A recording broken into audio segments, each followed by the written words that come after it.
La prophétie des 70 semaines est une des prophéties messianiques les plus importantes et les plus détaillées de l'Ancien Testament.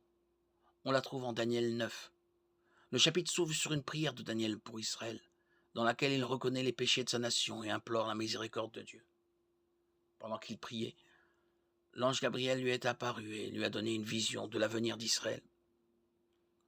Au verset 24, Gabriel dit: ce sont 70 semaines qui ont été fixées pour ton peuple et pour ta ville sainte. Pratiquement tous les commentateurs s'accordent à dire que ces 70 semaines doivent être interprétées comme des semaines d'années, soit une période de 490 années. Ces versets sont donc une sorte de calendrier qui donne une idée du moment de l'avènement du Messie et des événements devant l'entourer.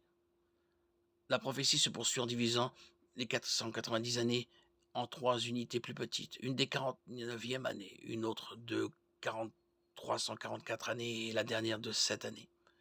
La dernière semaine est elle-même divisée en deux. Le verset 25 dit: depuis le moment où la parole a annoncé que Jérusalem serait restaurée et reconstruite jusqu'au Messie, au conducteur il y a 7 semaines et 62 semaines.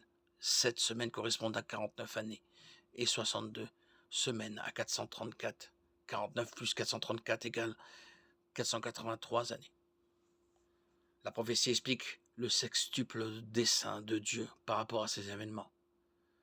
Le verset 24 dit qu'il les permet pour faire cesser la révolte et mettre un terme au péché, pour expier la faute, amener la justice éternelle et marquer d'un sceau la vision et le prophète,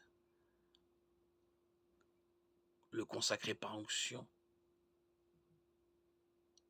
le lieu très saint. À noter que tout cela est lié à l'éradication totale du péché et à l'établissement de la justice. La prophétie des 70 semaines résume bien ce qui arrivera avant l'avènement du règne millénaire de Jésus. Notez surtout le troisième élément. Pour expier la faute, Jésus a expié tous nos péchés par sa mort sur la croix. Romains 3, 25, Hébreux 2, 17.